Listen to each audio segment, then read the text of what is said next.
Reveal a natural, radiant glow with Taizo Tinted Moisturizing Serum.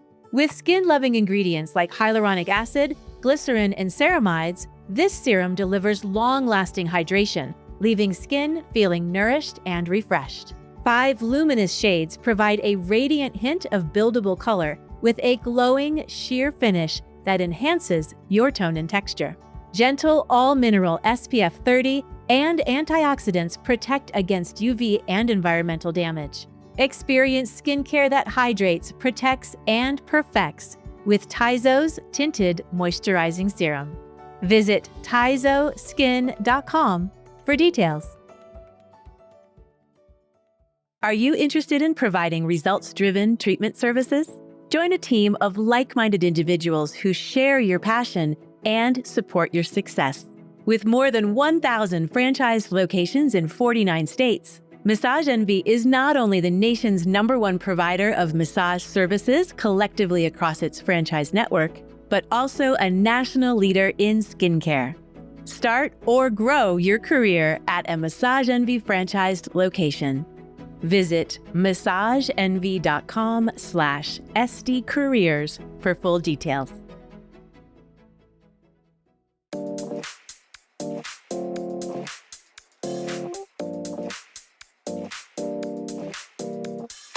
Hello and welcome to ASCP Esty Talk. I'm Ella Cressman, licensed esthetician, a reality TV enthusiast, and content contributor for Associated Skincare Professionals. I am Maggie Staszcuk, licensed esthetician and ASCP's program director.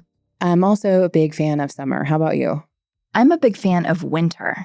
We're different in that I love the sun. I love this time of year. And I think it's because when I recharge in water. Oh, okay. How do you feel about bodies of water? I don't feel good about them. Isn't that something? I do. You know what? I'll get in the river. I don't mind the lake, but the ocean scares me. Does it? Yes. Parts of it. I can see that as very intimidated. Well, listen, summer's here, and that means the water is flowing, and many, except for Maggie, are diving in. And that could be salty ocean waves, steamy hot springs. Do you like those? Yes. Or chlorinated pools. Water is everywhere in the summer season, right? Yes. Have you ever wondered, though, how all of this water affects the skin? I have wondered deeply about this, Ella. I never did. I think it was a conversation we had a few weeks ago. I was like, oh my gosh, this is very interesting. Before, how does it affect it, really? I mean, we can guess on some of them, but before we immerse ourselves in the science of skin and water, let's talk about the word spa. Oh. Spa, deeply rooted in wellness history. But did you know that the word spa, or the name spa, originates from a town in Belgium called Spa? I never knew that. You didn't? You're welcome.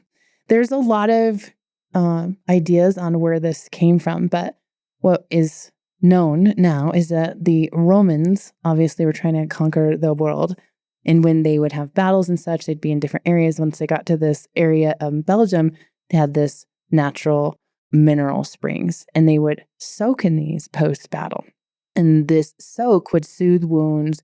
It would energize or relieve fatigue. And they said these waters have healing powers. So over the centuries, this practice of soaking in these natural areas became known as taking the waters. And it was a ritual of restoration. It started then moving from the soldiers through royalty and travelers and something like that. And so a Latin phrase came, sanitas per aquam. Have you heard that one? I know. And that really translates to health through water. And it's really interesting to think of this word because the representation of spa is renewal through water-based therapies. And then today, the way we use spa is really to indicate a space of wellness. Day spas for relaxation, skincare, self-rituals. Then, of course, medical spas that combine clinical treatments with that spa-type experience, but the intention is to be restorative. That's the Cliff Note version. That could be why I love the water. I find it rejuvenating. And it could be why a lot of people choose to vacation in water areas. Yeah. Where do you vacation? I mean, not like specifics. Nobody's going to stalk you, but like, where's your ideal place to go? So traditionally we're vacationing in cities or mountains. We don't go on water destinations. That's awesome. Yeah. Oh, that's interesting. You're winter, I'm summer. Yeah.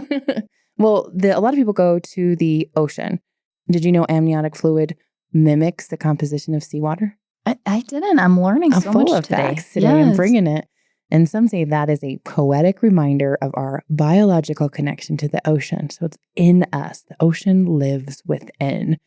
Culturally, people have long sought out the healing opportunities from the sea. And let's talk about that.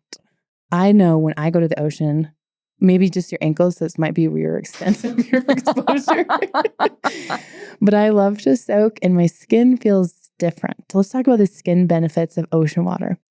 Did you know that ocean water is rich in minerals? Obviously, that saltwater feeling, but it's magnesium, potassium, and calcium even. And these help soothe, also provide gentle exfoliation, and can support hydration in certain skin types.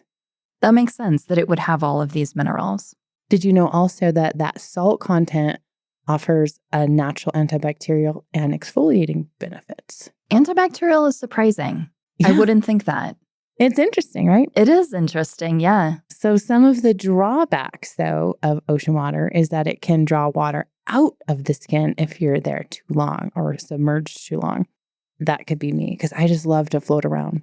Well, as you know, drawing water out of the skin can cause dehydration and can be irritating for sensitive or compromised skin. Another thing to consider in the ocean water are environmental contaminants like pollutants, bacteria. These can be something definitely to consider in some locations. So what would you say to, as an esthetician, to your clients who are going to be in and out of ocean water? I would advise clients to rinse with fresh water immediately after their ocean exposure, and then definitely be rehydrating not just their skin, but also internally, but using humectants, occlusives, and definitely always be wearing their SPF and reapplying, especially if they're spending the day at the beach. Love that. Very, very good. Because it's got that exfoliating property too. Yeah. Cool. How about geothermal hot spring waters, where we have a ton of them here in Colorado? We do. Do you go to those? Yeah. Love the hot springs. Me too. And lots of different mineral contents. We recently went to a place in near Taos, New Mexico called Ojo Caliente. And it was cool because they had all these different pools and each pool had a different mineral concentration. I don't know how they worked it out, but they're all natural. It was so nice. But I left feeling so good, so recharged. And these hot springs have a long historical root. The use of these thermal waters for healing dates back thousands of years. Of course, we talked about the Romans earlier, but also Native American tribes would consider these hot springs sacred, and the Japanese revered these waters for their restorative powers. So the idea of the taking of the waters, like we talked about, is really intended as a medical treatment in primitive times, especially for skin and systemic disorders. What do you think about that? Fascinating. I can see it. Absolutely. Like you said, when you leave the hot springs, you feel restored. It has a lot of mineral content. Going from the hot to the cold is really beneficial for the joints and the muscles. And for a time, I think it was the I don't remember when it was actually, but Doc Holliday. Yeah. And then Theodore Roosevelt. Mm-hmm. I think it was Teddy Roosevelt. They would come to hot springs for a lot of different ailments, for muscular, skeletal, and then also for tuberculosis. So it's a big deal for them to go west and also take in the waters as it was. So lots of benefits, including for the skin. So let's talk about the therapeutic skin and body benefits. Some hot springs are rich in minerals like sulfur, which is antibacterial, and also keratolytic, or silica, which is soothing, and magnesium, which is really calming, but also offers barrier support for the skin. These healing waters also seem to be at a higher temperature, and that improves circulation, encourages detoxification. They should put one near Las Vegas. And it also eases joint and muscle tension. Do you notice that after you go? I do, yeah. And if you are in a hot spring with magnesium, that's also really good for if you have muscle cramps. Yeah, absolutely. So I wonder if because you can take a magnesium bath, right? I've seen these Epsom salt and magnesium really rise in my algorithms lately. So maybe I'm talking about it too much. It's also good for lymphatic drainage and immune support. How do you feel after you leave the hot springs? Amazing. Amazing, calm, ready, clear, right? Did you know that the hot springs have a mental and emotional effect? Yeah, I skin? totally could see that.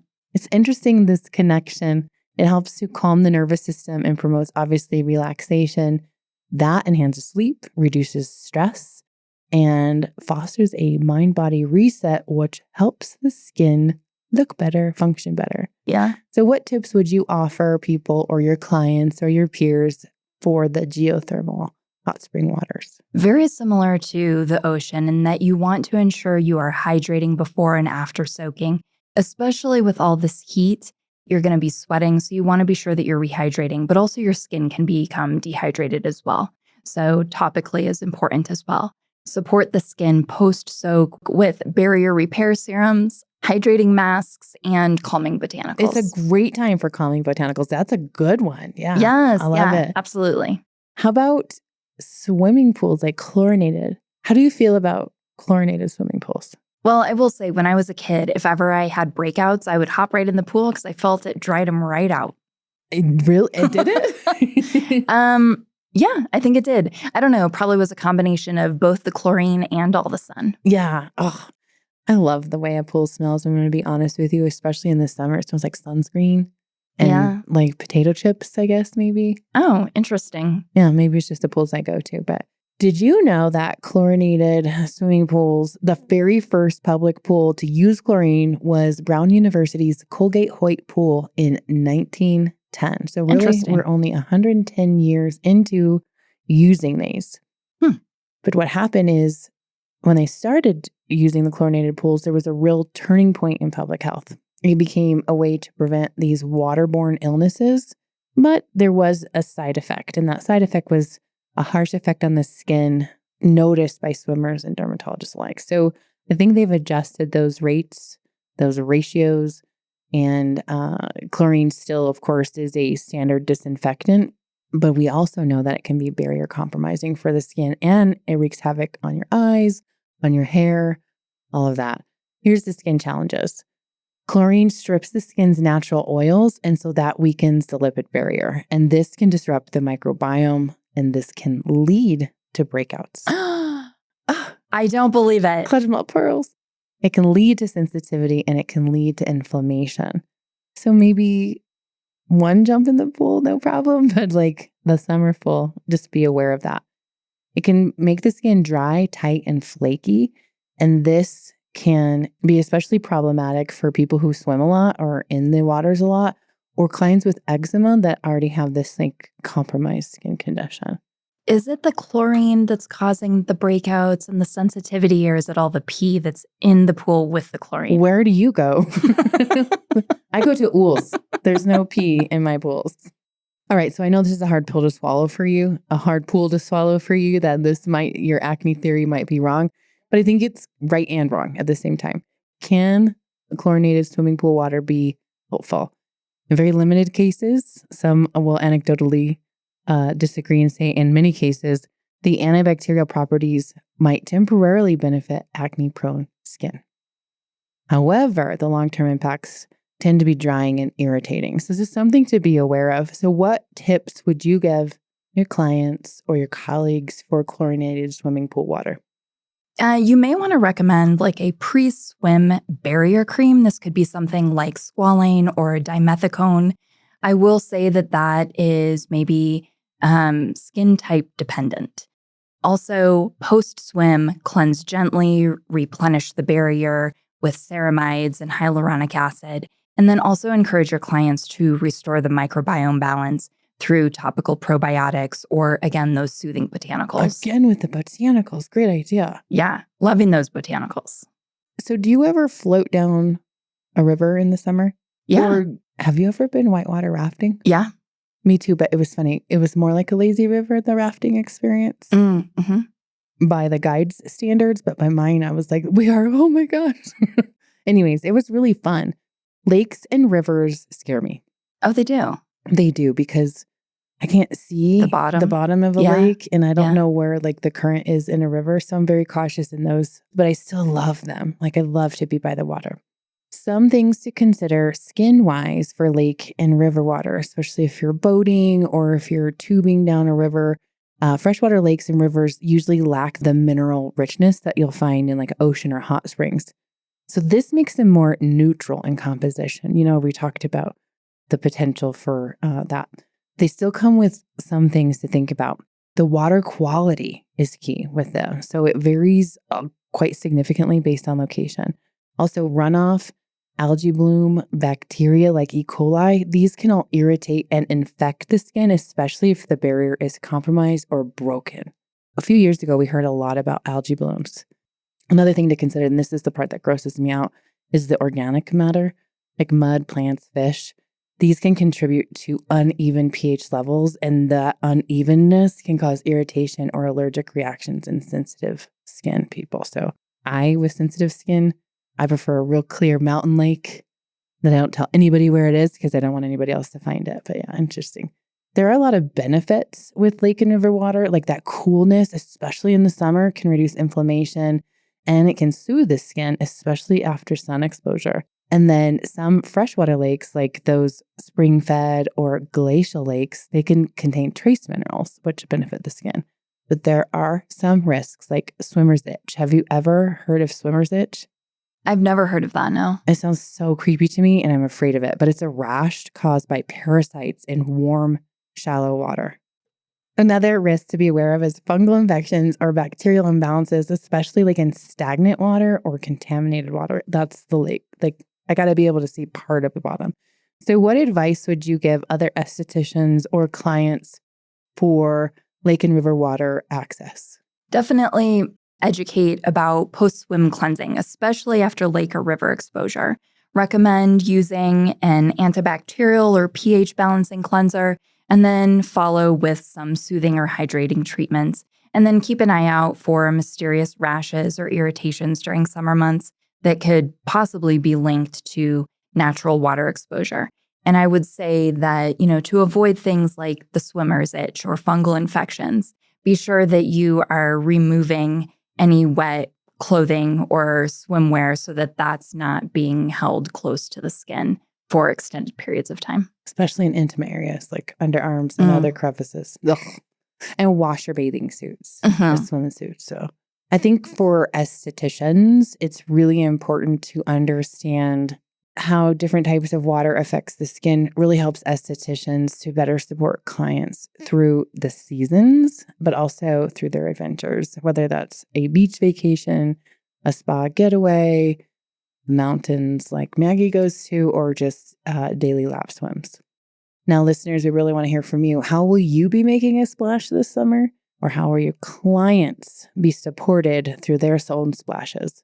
Reach out via Instagram, Facebook, or send us an email at getconnected@ascpskincare.com. We want to know all the details. In the meantime, thank you for listening to ASCP Esty Talk. For more information on this episode, or for ways to connect with Maggie or myself, or to learn more about ASCP, check out the show notes and stay tuned for the next episode of ASCP Esty Talk.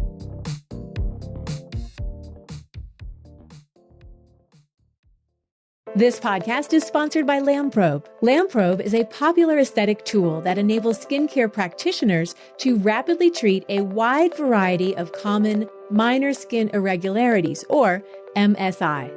Red MSI treated by Lamprobe include dilated capillaries and cherry angiomas, yellow MSI, cholesterol deposits and sebaceous hyperplasia, and brown MSI treated include skin tags and more.